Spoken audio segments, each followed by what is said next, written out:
السلام علیکم ناظرین، welcome back on OPD online. Professor Fauzia Anwar Qureshi اور doctor Samar Asim OPD online کے پلیٹ فارم سے ایک بار پھر آپ کے سامنے حاضر ہیں۔ آج ہم بات کرنے والے ہیں خاندانی منصوبہ بندی میں۔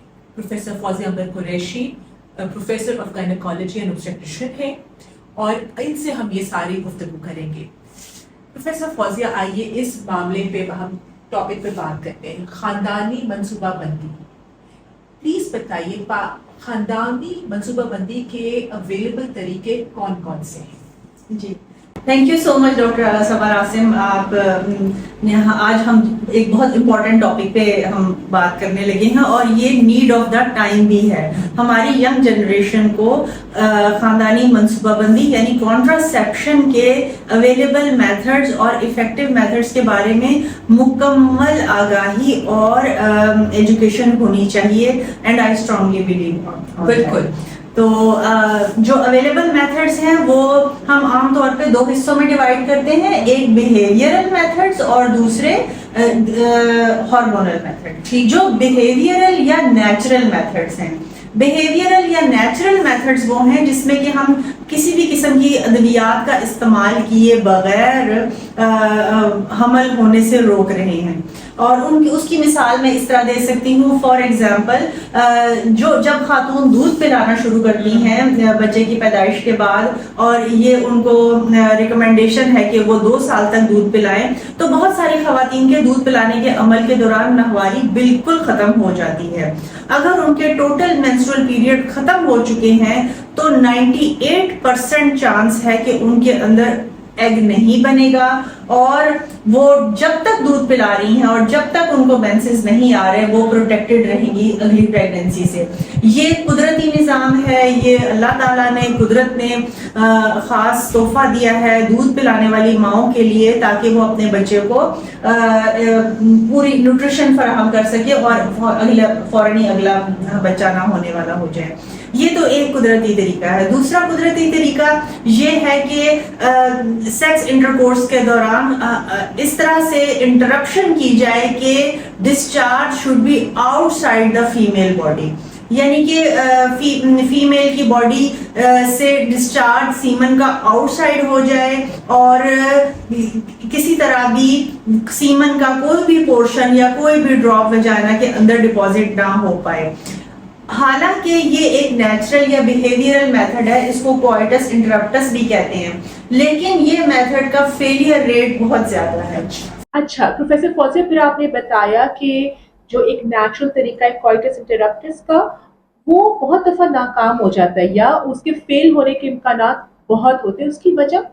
اس کی بہت ساری وجوہات ہیں۔ وہ میل پارٹنر کے یعنی ہسبینڈ کی سیکس پرفارمنس پہ، ایکٹ پہ ڈیپینڈ کرتا ہے، اور اس کے علاوہ جو سیمن ایجیکولیشن سے پہلے کی جو سیکریشنز ہیں ان میں کبھی سپرمز موجود ہوتے ہیں، اور اس کے علاوہ بھی بہت سارے ریزنز ہیں جس کی وجہ سے اس میتھڈ کا فیلئر ریٹ اپ ٹو 50% یعنی 60% تک ہے اگر کوائٹس انٹرپٹس پریکٹس کر رہا ہے کپل تو، یا وہ یہ کہ اور اس کے علاوہ اگلا نیچرل میتھڈ جو ہے وہ ایبسٹیننس یعنی کہ مکمل پرہیز کریں۔ اگر آپ پریگننسی اوائڈ کرنا چاہتے ہیں ٹوٹلی، تو پھر ٹوٹلی پرہیز کریں ازدواجی تعلقات سے، جو کہ of course it is not very natural thing. اس کے علاوہ جو بیہیویئر کے میتھڈز ہیں وہ سیف پیریڈ یا ردم میتھڈ ہے۔ سیف پیریڈ یا ردم میتھڈ وہ میتھڈ ہے جس میں کہ ہسبینڈ اور وائف کو مینسٹرل سائیکل کی فزیولوجی کی نو ہاؤ ہونا ضروری ہے، ان کو یہ انڈرسٹینڈنگ ہونا ضروری ہے کہ کون سا ایسا فیز ہے منتھ کا کہ جس میں کہ ایگ ریلیز ہونے کے سب سے زیادہ امکانات ہیں، اور ان ڈیز کو اوائڈ کیا جائے۔ اور وہ عام طور پہ جن خاتون کے ریگولر مینسٹرول سائیکل ہوتے ہیں مہینے کے، پر منتھ ان کو ہمیشہ اسی ایگزیکٹ ڈیٹ پر یا ڈیٹ سے 1-2 دن پہلے 28 ڈیز کا مینسٹرول سائیکل جن کا ریگولر ہے، ان کے لیے تو پریڈکٹ کیا جا سکتا ہے کہ ان کا سیف پیریڈ یا ردم میتھڈ اس کے کیس میں کامیاب ہو بھی سکتا ہے، لیکن جن کے مینسٹرول سائیکل irregular ہیں وہ کبھی بھی پریڈکٹ نہیں کر پائیں گے کہ ان کا سیف پیریڈ یا ردم میتھڈ کون سا ہے اور کب وہ انٹرکورس اوائڈ کریں اور کب نہ, اور ایسی صورتحال میں پھر سے فیلئر کے چانسز ہیں. تو جن کا ریگولر ہے ان کے لیے, اور اگر وہ صحیح طرح سے پریکٹس کرتا ہے, سنا ہے اوویولیشن کٹس بھی باہر ملتے ہیں, اگر وہ بھی استعمال کرے یا ریگولر ہے, پھر اس کی ایفیکیسی کتنی ہے, اس کا یعنی کہ فیلئر ریٹ کتنا ہے؟ اگر ویسے نارملی کانٹراسیپشن کے پرپس کے لیے یوزولی خواتین یورینری کٹس نہیں یوز کرتی. یورینری کٹس عام طور پہ the other way round, pregnant ہونے کے لیے کہ پریڈکشن ہو جائے کہ کب ہے اوویولیشن, تاکہ وہ پیریڈ مس نہ ہو جائے. لیکن ہاں, اگر خاندانی منصوبہ بندی کرنے کے پوائنٹ آف ویو سے اگر وہ یورینری کٹ یوز کر رہی ہیں تو پھر وہ پورے مہینے کا ہی ایک سائیکل ہوتا ہے نا, کہ پورے مہینے میں ایوری ڈے یورین کے فیو ڈراپس اس کٹ پہ ڈالیں, اور جب وہ کلر چینج ہو اس کا مطلب ہے وہ اوویولیٹری ڈیز ہیں, اور تب انٹرکورس نہیں کرنا یا اوائڈ کرنا ہے, اگر آپ اوائڈ کرنا چاہ رہے ہیں پریگنینسی کو تو. لیکن ان نٹ شیل, یعنی قصہ مختصراً یہ کہ جتنے بھی بیہیویئرل میتھڈز ہیں نا, وہ سارے کے سارے 40 سے 50% فیلئر ریٹ رکھتے ہیں. ان میں سے کوئی بھی میتھڈ آپ کو ہائیلی ایفیکیشس نہیں ہے. بے شک یہ کہ ایزی ٹو یوز ہے, بہت کنوینئنٹ ہے کپل کے لیے, نیچر سے کلوز ہے, لیکن still it is not effective. اور انوانٹیڈ پریگنینسیز کی سب سے زیادہ شرح انہی کپلز میں ہے جو کہ ایکچولی پریگننٹ ہونا نہیں چاہ رہے ہوتے, اور وہ نیچرل میتھڈ پریکٹس بھی کر رہے ہوتے ہیں اپنی انڈرسٹینڈنگ کے مطابق, لیکن اسٹل پریگننسی ہو جاتی ہے. And they do not understand کہ کہاں پہ ڈسٹرب ہوا ہوگا یہ. تو اس کے بعد ہم دوسرے کیٹیگری پہ آتے ہیں جو کہ افیکٹو میتھڈز ہیں, and those are hormonal method. اور ان دونوں کے درمیان میں ایک تیسری کیٹیگری بھی ہے, دیٹ از بیریئر میتھڈ. تو جو بیریئر میتھڈ ہے وہ تو موسٹ کامنلی یوزڈ ہے کہ میل کانڈم یوز کریں, یا فیمیل کانڈمز بھی ہوتے ہیں لیکن یوزولی وہ they are not commercially so popular, لیکن زیادہ میل کانڈم آر اویلیبل, ان کی وائڈ اسپریڈ اویلیبلٹی بھی ہے. اور اس کے لیے اس کا بھی فیلئر ریٹ آلدو نیچرل میتھڈ سے ذرا کم ہے, بٹ اسٹل کانڈمز کا بھی فیلئر ریٹ ہے بیریئر میتھڈ, یعنی کہ ان کا بھی 30 سے 40% فیلئر ریٹ ہے ایون. اور اگر بہت کریکٹلی یوز کیا جائے اور ہول ہارٹیڈلی یوز کیا جائے, اور کبھی بھی بیریئر میتھڈ کی کنٹینیوٹی میں کبھی بھی کوئی بریک نہ آئے, تو اسٹل کبھی کبھار پری ایجیکولیٹری سیکریشنز میں اگر اسپرمز ہیں تو, یا کانڈم اگر رپچر ہو جاتا ہے, تو ایسے کیسز ہیں کہ جن میں پریگننسی ہو سکتی ہے.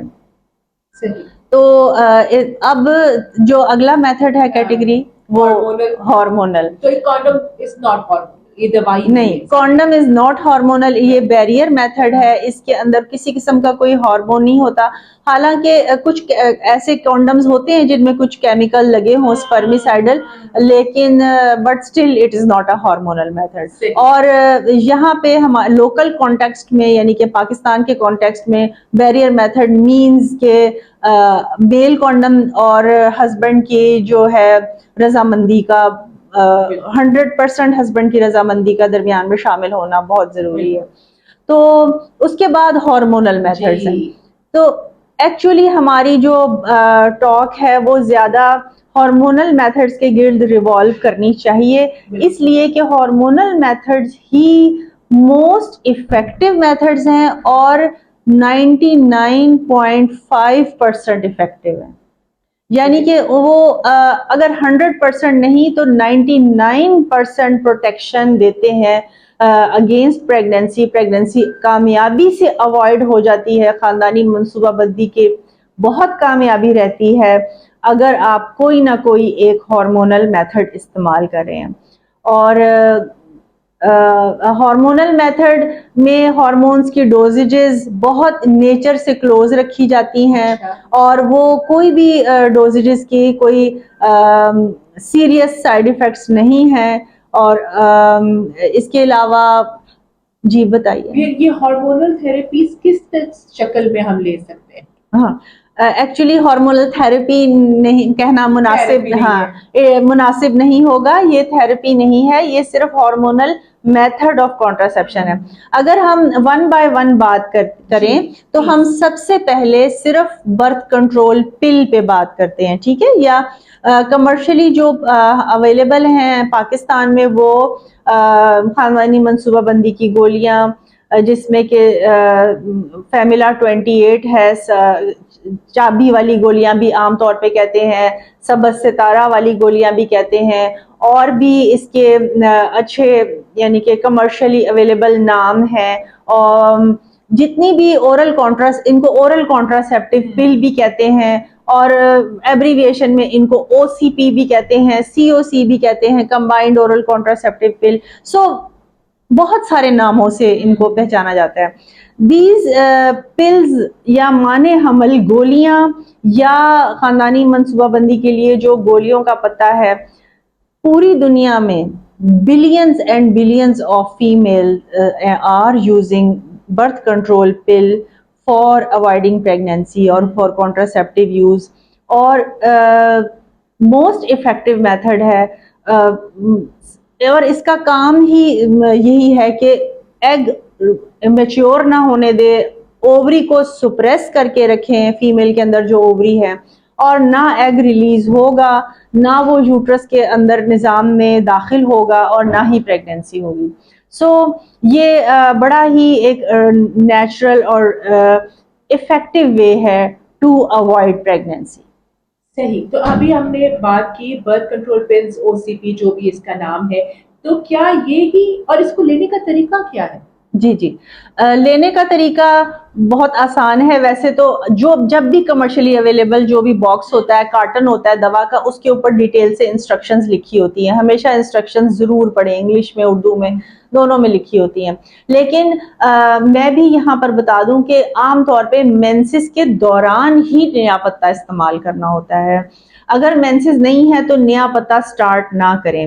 مینسز کے پہلے دن سے یا دوسرے دن سے نیا پتہ چابی والی گولیوں کا یا جو منصوبہ بندی کی گولیاں ہیں ان کا پتہ استعمال شروع کریں. پتے کے اندر ایک گولی کے اوپر لکھا ہوتا ہے سٹارٹ، یعنی یہاں سے شروع کرنا ہے، اور اس کے بعد اس سے اگلی گولی کی طرف تیر کا نشان بنا ہوتا ہے. تو جہاں پہ سٹارٹ لکھا ہے وہاں سے ایک گولی روزانہ رات سونے سے پہلے کھانا شروع کریں، اور اس کے بعد بلا ناغہ ترتیب سے ہر اگلے دن سیم ٹائم پہ وہی ٹیبلٹ نیکسٹ اور نیکسٹ ٹیبلٹ لیتے چلے جائیں. بالکل وہی وقت ہونا چاہیے. حالانکہ سیفٹی مارجن ہے، لیکن کنوینئنس اس میں ہے کہ آپ نے ایک ٹائم فکس رکھا ہے، اس کے اوپر ایک الارم لگایا، آپ نے فون میں الارم لگایا، اور آپ اس ٹائم وہ ٹیبلٹ ضرور لے لیں، اور it should be bed time. اور اس میں تو مختلف رنگوں کی گولیاں ہوتی ہیں، سفید اور براؤن، اس کی کیا بات ہے؟ کیا براؤن بھی ہمیں کھانی ہے؟ جی بالکل، سفید گولیاں بھی کھانی ہے اور براؤن بھی کھانی ہے. جو تیر کا نشان ہے وہ آپ کو خود بخود گائیڈ کرے گا کہ پہلی گولی کے بعد دوسری کے بعد تیسری، اور اگلے دن جاتے جائیں. اور ایک فکس نمبر آف ٹیبلٹس ہوتی ہیں ہمیشہ. کچھ ایکٹیو پلز ہیں اور ان میں ہارمونز کی مقدار ہے، خصوصی مقدار ہے، اور اس کے بعد کچھ وٹامنز کی بھی ٹیبلٹ ہوتی ہیں، ان کے اندر بھی وہ خصوصی مقدار ہے. ایک کسی بھی خاتون کو مزید پرابلم کو کمپلیکیٹ نہ کرنے کے لیے اور کنفیوز نہ کرنے کے لیے ہم اس قسم کی پیچیدگیوں میں نہیں جاتے کہ بس تیر کے نشان سے سیکوینس وائز کھاتے رہیں. اگر وہ 21 گولیوں کا پتہ ہے تو 21 دن کھا کے اور 7 دن گیپ کریں، اور اگر وہ 28 گولیوں کا پتہ ہے تو پورے 28 دن کھا کے 29ویں دن سے نیکسٹ پتہ سٹارٹ کر دیں. اور اگر ایک دن بھول گئے؟ ہاں، یہ ایک بالکل ہم ایک پوری لیکچر صرف اس چیز پر بھی دے دیا جا سکتا ہے کہ اگر پل مس ہو جائے تو کیا کریں. تو اگر ٹیبلٹ منصوبہ بندی کی، اگر آپ گولیوں کا ایک پتے میں سے باقاعدگی سے ہر روز ایک گولی نکال کر کھا رہے ہیں رات بیڈ ٹائم پہ، اور درمیان میں ایک گولی بھول گئی ہیں، تو پھر آپ جیسے ہی یاد آئے نیکسٹ ڈے فوراً اگلی وہ گولی کھا لیں، اور اگلی اس سے نیکسٹ گولی کو اپنے مقررہ ٹائم پر کھائیں. یہ نہیں کہ چونکہ پہلی والی گولی لیٹ ہو گئی ہے تو پھر اگلی تمام گولیاں لیٹ کر دینی ہے، ایسا نہیں ہے. یہ تو ایک رول ہو گیا. اور دوسرا رول یہ ہے کہ اگر وہ 3 روز ہیں گولیوں کی، جو 21 گولیوں کی 7 گولیوں کی 3 قطاریں بنی ہوتی ہیں ہمیشہ پتے میں، تو اگر وہ پہلی یا دوسری قطار میں سے کوئی گولی مس ہوئی ہے تو پھر تو آپ فوراً جیسے یاد آئے کھا لیں. اگر اگلی گولی کا ٹائم آ گیا اور پھر بھی یاد نہیں آئی تو اگلی دفعہ میں ڈبل کھا لیں، لیکن کھا لیں. بڑی دفعہ ایسا بھی ہوتا ہے کہ رات کو سونے سے پہلے ٹیبلٹ کھائی اور وامٹ میں نکل گئی، تو پھر کیا کریں؟ تو پھر آپ جیسے ہی طبیعت بحال ہو تب کھا لیں، اس کے بعد اس سے اگلی گولی کھا لیں. تو ایک تو یہ ہے. لیکن اگر گولی مس تیسرے پتے میں سے ہوئی ہے، یعنی کہ تیسری لائن میں سے ہوئی ہے، یعنی کہ 3rd لائن، 14 گولیاں تو آپ نے کامیابی سے صحیح ٹائم پہ کھا لی، لیکن جب آپ تیسری لائن میں انٹر ہوئے تب کوئی گولی مس ہوئی ہے، تو پھر رول تو پھر بھی یہی ہے کہ آپ کو جیسے ہی یاد آئے کھا لیں اور اگلی گولی اپنے ٹائم پہ کھائیں. لیکن اس کے بعد یہ ہے کہ درمیان میں پھر وہ جو ایک 7 days کا گیپ آپ نے دینا ہے نا، وہ نہ دیں، بلکہ کنٹینیوٹی میں ہی اگلا پتا شروع کر لیں. I know I may sound a bit confusing، اور بہت ساری خواتین ہو سکتا ہے کہ اس ہماری بات چیت کو سن کے کنفیوز ہو رہی ہوں گی، ان کی انڈرسٹینڈنگ ڈسٹرب ہو رہی ہوگی. ہے تو تھوڑی سی کمپلیکیٹڈ سی بات ہے، تو اس کے لیے بہترین کام یہی ہے کہ گولی مس نہ ہونے دیں. اگر گولی مس ہو گئی ہے تو پھر ضرور اپنے ہیلتھ کیئر پرووائڈر سے اور اپنے ایڈوائزر سے اور کنسلٹنٹ سے پوچھیں کہ اب کیا کرنا ہے. گولیوں کے علاوہ ہارمونل تھراپی کا طریقہ اور کیا ہے؟ جی تھینک یو. گولیوں کے علاوہ جو ہارمونل کانٹراسیپٹیو میتھڈز ہیں ان کا طریقہ کار ہے انجیکشن ہارمونز کا 1 مہینے والا بھی ہو سکتا ہے، 2 مہینے کے بعد لگانے والا بھی ہو سکتا ہے، اور 3 مہینے کے بعد والا لگانے والا بھی ہو سکتا ہے. تینوں قسم کے انجیکشنز اویلیبل ہیں. اور سملرلی ایک سنگل راڈ یا ایک سنگل کیپسول ہوتا ہے جس کے اندر اتنی ہارمون کی مقدار ہوتی ہے جو 1 سال تک خاتون کی باڈی کے اندر برقرار رہتی ہے، یعنی سنگل راڈ امپلانٹ. وہ بھی بازو کی انر سرفیس کے اندر اسکن کے نیچے ایک چھوٹے سے مائنر سرجری کے ذریعے اس کو اسکن کے اندر ڈالا جا سکتا ہے، بازو کی اپر آرم کی انر سائڈ پہ. اور وہ اس کے لیے تو آف کورس سینٹر جانا پڑتا ہے. انجیکشن لگانے کے لیے بھی آپ ایک دفعہ سینٹر منصوبہ بندی کے سینٹر یا کسی گائنیکالوجی اینڈ آبسٹیٹرکس کے کلینک یا سینٹر پہ جا کر انجیکشن لگوائیں. اور اس کے بعد اگر آپ کو نیکسٹ ڈیٹ پتہ لگ گئی ہے تو آپ ضروری تو نہیں کہ بار بار آپ اسی سینٹر پہ جا کے انجیکشن لگوائیں. کافی ساری خواتین کو جب سمجھ آ جاتی ہے تو پھر وہ نزدیکی نرس یا ڈاکٹر سے بھی انجیکشن لگوا لیتی ہیں. ٹھیک. اور تو ایک گولیاں ہوگی ہارمونل طریقہ، ایک ٹیکا ہو گیا، اور تیسرا کوئی ہے؟ جی تیسرا جو طریقہ ہے وہ یوٹرس کے اندر جو IUCD رکھواتے ہیں وہ ہے. اس کے مختلف نام آپ ایک دفعہ ذکر کریں، کیا کیا کس نام سے ہے؟ ہاں اردو میں ہماری لوکل کانٹیکسٹ میں عام فہم زبان میں یہ جو کوائل یا یوٹرس کے اندر جو IUCD انٹرا یوٹرائن کانٹراسیپٹیو ڈیوائس رکھتے ہیں اس کے بہت سارے نام ہیں. اس کو کوائل بھی کہتے ہیں، اس کو چھلا IUD بھی کہتے ہیں، اس کو پن بھی کہتے ہیں، اس کو ٹانکا لگوانا یا دھاگا لگوانا یہ بھی کہتے ہیں. مطلب اس قسم کے بہت سارے اور پن یا کوائل بھی نام ہیں، لیکن تمام کا کام ایک جیسا ہی ہے، ملتا جلتا. اور وہ یہی ہے کہ یوٹرس کے اندر انسرٹ کرنا ہے، انسرشن کرنی ہے یوٹرس کے اندر. پن کو اتنی چھوٹے سے سائز کی پن ہے، اس کو یوٹرس کے اندر صرف انٹر کرنا ہے. اور اس کے لیے تو آف کورس گائنیکالوجسٹ کی یا ہیلتھ کیئر پرووائڈر کی یا جنہوں نے خصوصی تربیت حاصل کی ہو، جس ہیلتھ کیئر پرووائڈر نے فیملی پلاننگ میتھڈ کے اور سرٹیفائیڈ ہوں، کوالیفائیڈ ہوں، ان سے ہی تربیت یافتہ ہوں، انہی سے ہی رکھوائی جا سکتی. کیا یہ کوئی سرجری ہوتی ہے؟ نہیں، یہ بالکل سرجری نہیں ہوتی ہے، اور یہ ایک پروسیجر ہوتا ہے لیکن سرجری نہیں ہے. کہیں کوئی کٹ نہیں، کہیں کوئی بلیڈنگ نہیں، اور کہیں پہ بھی کوئی ٹانکا نہیں لگتا. بس ایک IUCD کو یوٹرس کے اندر انسرٹ کر دیتے ہیں. ہاں نہیں، اس کے اندر کوئی پین ریلیف کا میتھڈ یا اینستھیزیا یا بے ہوشی نہیں چاہیے. اگر پین ہو تو پھر ہم پین کلر ٹیبلٹ ایڈوائز کر دیتے ہیں. تو آپ نے بتایا کہ ایک تو بیہیویئر نیچرل میتھڈس ہیں اور ہارمونل کے یہ 3 میجر طریقے ہیں، ان تینوں میں سے بہترین کون سا ہے؟ جی یہ آپ نے بڑا اچھا سوال کیا، اس لیے کہ most of the female they are asking me کہ آپ بتا دیں ان تینوں میں سے کون سا اچھا ہے، اور میرا ان کو ہمیشہ یہی جواب ہوتا ہے اچھا وہ ہے جو آپ کو اپنے سرکمسٹانسز کے حساب سے بیسٹ سوٹیبل ہے۔ اگر آپ کانفیڈنٹلی ٹیبلٹ لے سکتی ہیں اور بھولے بغیر، اور آپ کو مختصر یعنی 1-2 سال کا وقفہ درکار ہے بچوں کے درمیان، آپ ینگ ہیں اگر ایج میں یعنی کہ 35 سے کم ہے، آپ کو ہائی بلڈ پریشر نہیں ہے، شوگر نہیں ہے، آپ اسموکر نہیں ہے، اور آپ کو اس طرح کی کوئی اور ہارٹ کی یا کولیسٹرول کی پرابلم نہیں ہے، تو پھر ایسی صورتحال میں گولیاں آپ کے لیے بہترین ہیں۔ انجیکشن عام طور پر ان کے لیے انجیکشن بھی بیسٹ ہے، سب کی ایفیکیسی ایک برابر ہے۔ انجیکشن ان کے لیے بیسٹ ہے جو کہ دودھ پلانے والی مائیں ہیں، اور دوسری یہ کہ جن کو تھوڑا اور لمبے عرصے کا لانگ ایکٹنگ وقفہ درکار ہے، جیسے 3 سے 4 سال کا۔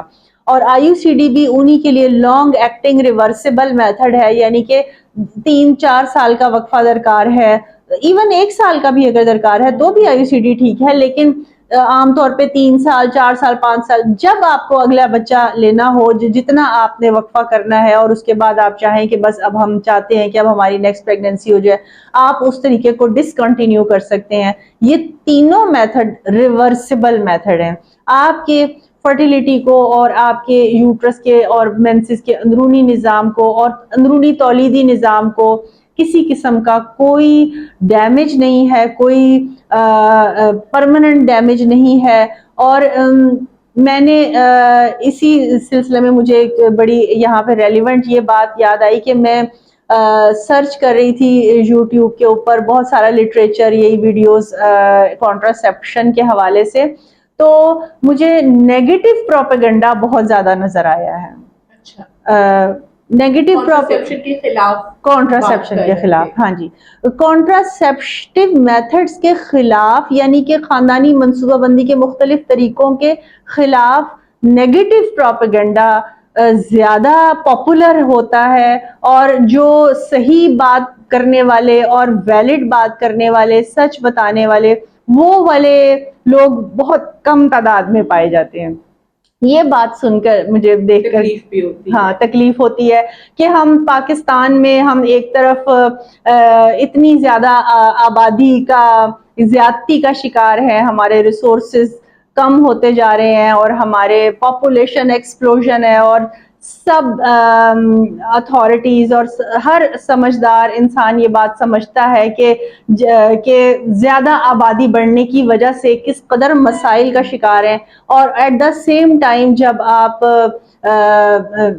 اچھے مطلب اپنی دیکھتے ہیں، لٹریچر دیکھتے ہیں، یا یہ کہ ویڈیوز دیکھتے ہیں عوام کی آگاہی کے لیے، جب ویڈیوز دیکھتے ہیں تو اس میں کانٹراسیپٹیو میتھڈز کے لیے نیگیٹو پروپیگنڈا دیکھتے ہیں۔ افسوس کی بات ہے۔ اچھا پھر آپ بتا دیں کوئی تو نقصان ہوگا ان کا، آپ ہم ایز اے ڈاکٹر بتا دیں تاکہ جو بھی اس کے فوائد اور نقصان ہیں ہم ان کے سامنے پیش کر کے رکھ دیں، اور ان کو غلط جو ذرائع ہیں ان کی طرف نہ جانا پڑے۔ ان ہارمونل تھراپی کا کوئی نقصان ہے؟ دیکھیے اس کے اندر فیمیل ہارمون یعنی گولیاں اور انجیکشن، ان کے اندر فیمیل ہارمون کی بہت کم سے کم مقدار رکھی گئی ہے، اور اتنی کم مقدار رکھی گئی ہے کہ یہ بس بیئرلی اتنی منیمم پاسبل ڈوز ہے کہ جس پہ کہ ان کے پریگننسی اوائڈ ہو جائے گی کامیابی کے ساتھ 99%۔ اس کے اندر جو نیگیٹو پروپیگنڈا میں باتیں دیکھتی ہوں سب سے زیادہ، جس کے بارے میں لوگ سوال کرتے ہیں کہ شاید اس سے کہیں بریسٹ کینسر ہو جاتا ہے، یوٹرس کا کینسر ہو جاتا ہے، اللہ معاف کرے، لیکن ایسا ہرگز نہیں ہے۔ جو ڈفرنس سمجھیں، یعنی کہ مائنر سائیڈ ایفیکٹس اور کمپلیکیشنز یا شدید جو نقصانات ہیں، ان دونوں میں باتوں میں فرق ہے۔ سائیڈ ایفیکٹس ہیں، مائنر سائیڈ ایفیکٹس ہیں، کسی کے سر میں درد ہو گیا گولی کھا کے، کسی کو کبھی دل متلانے لگ گیا اگر انہوں نے خالی پیٹ گولی کھا لی ہے, یا انجیکشن کے بعد تھوڑی بہت مینسز کی irregularity ہو گئی, درمیان دو ماہواریوں کے بیچ میں کبھی خون کے دھبے لگنا شروع ہو گئے, یہ ہے مائنر سائیڈ ایفیکٹس.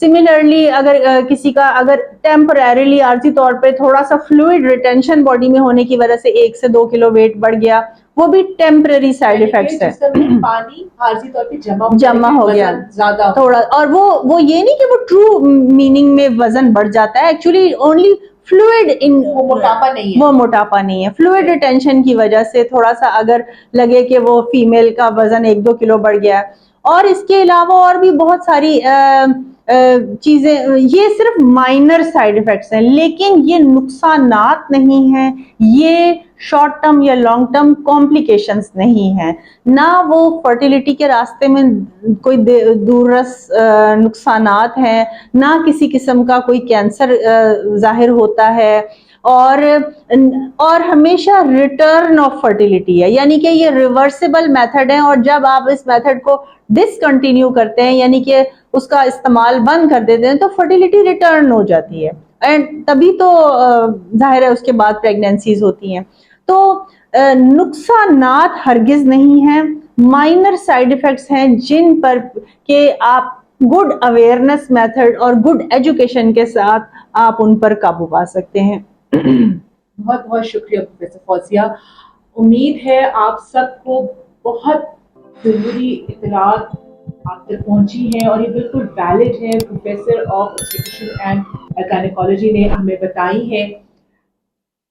پلیز اپنا خیال رکھیں, کوئی سوال ہو تو پوچھیے, اور اس اہم ویڈیو کو پلیز بار بار دیکھیے اور دوسروں تک پہنچائیے تاکہ سب اس سے مستفید ہو سکیں.